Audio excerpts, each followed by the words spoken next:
शांताकारं भुजंगशयनं पद्मनाभं सुरेशं विश्वाधारं गगनसदृशं मेघवर्णं शुभांगं लक्ष्मीकान्तं कमलनयनं योगिभिध्यानगम्यं वंदे विष्णु भवभयहरं सर्वलोकैकनाथं। मंगलम भगवान विष्णु मंगलम गरुणध्वज मंगलम पुंडरीकाक्ष मंगलाय तनोहरि। ओम नमो भगवते वासुदेवाय। आज का दिन आप सभी के लिए मंगलमय हो। आइए सुनते हैं ज्येष्ठ मास कथा का चौथा अध्याय। नारद जी कहते हैं, युधिष्ठिर, नृसिंह भगवान इतना कहकर और ब्रह्मा जी के द्वारा की हुई पूजा को स्वीकार करके वहीं अंतर्धान हो गए। इसके बाद प्रहलाद जी ने भगवत स्वरूप ब्रह्मा शंकर की तथा प्रजापति और देवताओं की पूजा करके उन्हें माथा टेक कर प्रणाम किया। तब शुक्राचार्य आदि मुनियों के साथ ब्रह्मा जी ने प्रहलाद जी को समस्त दानव और दैत्यों का अधिपति बना दिया। फिर ब्रह्मादि देवताओं ने प्रहलाद का अभिनंदन किया और उन्हें शुभाशीर्वाद दिए। प्रहलाद जी ने भी यथा योग्य सबका सत्कार किया और वे लोग अपने अपने लोकों को चले गए। युधिष्ठिर, इस प्रकार भगवान के वे दोनों पार्षद जय और विजय दीति के पुत्र दैत्य हो गए थे। वे भगवान से वैर भाव रखते थे। उनके हृदय में रहने वाले भगवान ने उनका उद्धार करने के लिए उन्हें मार डाला।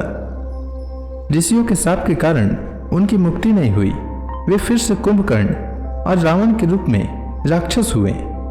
उस समय भगवान श्री राम के पराक्रम से उनका अंत हुआ। युद्ध में भगवान राम के बाणों से उनका कलेजा फट गया। वहीं पड़े पड़े पूर्व जन्म की भांति भगवान का स्मरण करते करते उन्होंने अपने शरीर छोड़े। वही अब इस युग में शिशुपाल और दंतवक्त्र के रूप में पैदा हुए थे। भगवान के प्रति वैर भाव होने के कारण तुम्हारे सामने ही वे उनमें समा गए।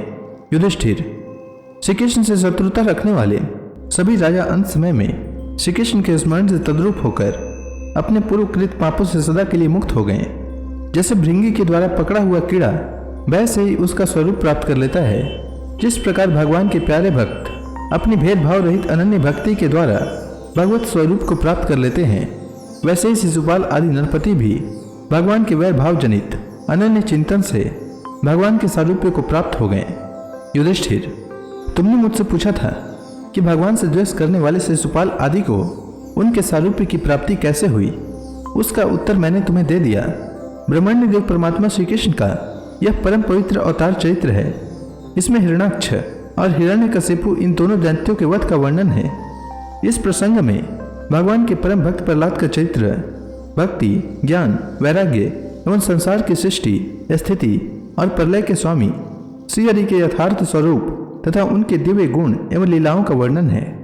इस आख्यान में देवता और दैत्यों के पदों में काल क्रम से जो महान परिवर्तन होता है उसका भी निरूपण किया गया है। जिसके द्वारा भगवान की प्राप्ति होती है उस भागवत धर्म का भी वर्णन है। अध्यात्म के संबंध में भी सभी जानने योग्य बातें इसमें हैं। भगवान के पराक्रम से पूर्ण इस पवित्र आख्यान को जो कोई पुरुष श्रद्धा से कीर्तन करता और सुनता है वह कर्म बंधन से मुक्त हो जाता है। जो मनुष्य परम पुरुष परमात्मा की यह श्री नृसिंह लीला सेनापतियों सहित हिरण्यकशिपु का वध और संत शिरोमणि प्रहलाद जी का पावन प्रभाव एकाग्र मन से पढ़ता या सुनता है वह भगवान के अभय पद वैकुंठ को प्राप्त होता है। युधिष्ठिर, इस मनुष्य लोक में तुम लोगों के भाग्य अत्यंत प्रशंसनीय है, क्योंकि तुम्हारे घर में साक्षात परब्रह्म परमात्मा मनुष्य का रूप धारण करके गुप्त रूप से निवास करते हैं। इसी से सारे संसार को पवित्र कर देने वाले ऋषि मुनि बार बार उनका दर्शन करने के लिए चारों ओर से तुम्हारे पास आया करते हैं। बड़े बड़े महापुरुष निरंतर जिनको ढूंढते रहते हैं, जो माया के लेश से रहित परम शांत परमानंदानुभव स्वरूप पर ब्रह्म परमात्मा है, वही तुम्हारे प्रिय हितैषी ममेरे भाई पूज्य आज्ञाकारी गुरु और स्वयं आत्मा श्री कृष्ण है। शंकर ब्रह्मा आदि भी अपनी सारी बुद्धि लगाकर वे यह हैं। इस रूप में उनका वर्णन नहीं कर सके, फिर हम तो कर ही कैसे सकते हैं। हम तो मौन, भक्ति और शयन के द्वारा ही उनकी पूजा करते हैं। कृपया हमारी यह पूजा स्वीकार करके भक्त वत्सल भगवान हम पर प्रसन्न हो। युधिष्ठिर, यही एकमात्र आराध्य देव हैं। प्राचीन काल में बहुत बड़े मायावी मायासुर ने जब रुद्रदेव की कमनीय कीर्ति में कलंक लगाना चाहा था, तब इन्हीं भगवान श्री कृष्ण ने फिर से उनके यश की रक्षा और विस्तार किया था।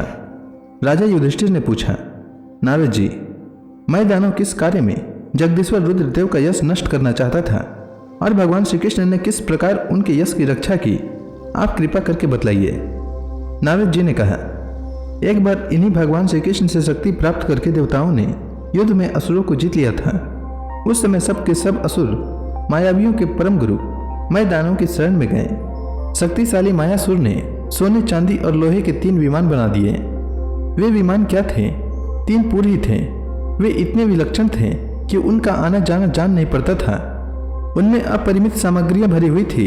युधिष्ठिर, दैत्य सेनापतियों के मन में तीनों लोक और लोकपतियों के प्रति वैर भाव तो था ही, अब उसकी याद करके उन तीनों विमानों के द्वारा वे उनमें छिपे रहकर सबका नाश करने लगे। तब लोकपालों के साथ सारी प्रजा भगवान शंकर की शरण में गई और उनसे प्रार्थना की कि प्रभु, त्रिपुर में रहने वाले असुर हमारा नाश कर रहे हैं। हम आपके हैं, अतः देवाधिदेव आप हमारी रक्षा कीजिए। उनकी प्रार्थना सुनकर भगवान शंकर ने कृपापूर्ण शब्दों में कहा, डरो मत। फिर उन्होंने अपने धनुष पर बाण चढ़ाकर तीनों पुरों पर छोड़ दिया। उनके उस बाण से सूर्यमंडल से निकलने वाली किरणों के समान अन्य बहुत से बाण निकले। उनमें से मानो आग की लपटें निकल रही थी। उनके कारण उन पुरों का दिखना बंद हो गया। उनके स्पर्श से सभी विमानवासी निष्प्राण होकर गिर पड़े। महामायावी मैं बहुत से उपाय जानता था। वह उन दैत्यों को उठा लाया और अपने बनाए हुए अमृत के कुएं में डाल दिया। उस सिद्ध अमृत रस का स्पर्श होते ही असुरों का शरीर अत्यंत तेजस्वी और वज्र के समान सुदृढ़ हो गया। वे बादलों को विदीर्ण करने वाली बिजली की आग की तरह उठ खड़े हुए। इन्हीं भगवान श्री कृष्ण ने जब देखा कि महादेव जी तो अपना संकल्प पूरा न होने के कारण उदास हो गए हैं, तब उन असुरों पर विजय प्राप्त करने के लिए इन्होंने एक युक्ति की। यही भगवान विष्णु उस समय गौ बन गए और ब्रह्मा जी बछड़ा बने। दोनों ही मध्याह्न के समय उन तीनों पुरों में गए और उस सिद्ध रस के कुएं का सारा अमृत पी गए। यद्यपि उसके रक्षक दैत्य इन दोनों को देख रहे थे, फिर भी भगवान की माया से वे इतने मोहित हो गए कि इन्हें रोक न सके। जब उपाय जानने वालों में श्रेष्ठ मायासुर को यह बात मालूम हुई, तब भगवान की इस लीला का स्मरण करके उसे कोई शोक न हुआ।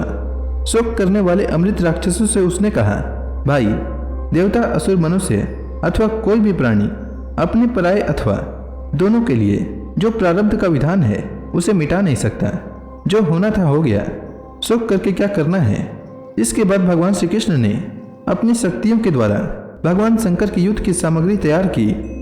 उन्होंने धर्म से रथ, ज्ञान से सारथी, वैराग्य से ध्वजा, ऐश्वर्य से घोड़े, तपस्या से धनुष, विद्या से कवच, क्रिया से बाण और अपनी अन्य शक्तियों से अन्य वस्तुओं का निर्माण किया। इस सामग्रियों से सज धज कर भगवान शंकर रथ पर सवार हुए एवं धनुष बाण धारण किया। भगवान शंकर ने अभिजीत मुहूर्त में धनुष पर बाण चढ़ाया और उन तीनों दुर्भेद्य विमानों को भस्म कर दिया। युधिष्ठिर, उसी समय स्वर्ग में दुंदुभियां बजने लगी। सैकड़ों विमानों की भीड़ लग गई। देवता, ऋषि, पितर और सिद्धेश्वर आनंद से जय जयकार करते हुए पुष्पों की वर्षा करने लगे। अप्सराएं नाचने एवं गाने लगी। युधिष्ठिर, इस प्रकार उन तीनों पुरों को जलाकर भगवान शंकर ने पुरारी की पदवी प्राप्त की और ब्रह्मादिकों की स्तुति सुनते हुए अपने धाम को चले गए। आत्मस्वरूप जगत गुरु भगवान श्री कृष्ण इस प्रकार अपनी माया से जो मनुष्यों की सी लीलाएं करते हैं, ऋषि लोग उन्हीं अनेकों लोक पावन लीलाओं का गान किया करते हैं। बताओ, अब मैं तुम्हें और क्या सुनाऊं? तो इसी के साथ यह अध्याय समाप्त हुआ। इसके आगे की कथा मैं कल के अध्याय में सुनाऊंगा। तब तक के लिए भगवान हरि का नाम लेते रहें। तो प्रेम से बोलिए भगवान विष्णु की जय, श्री कृष्ण भगवान की जय, समस्त देवी देवताओं की जय।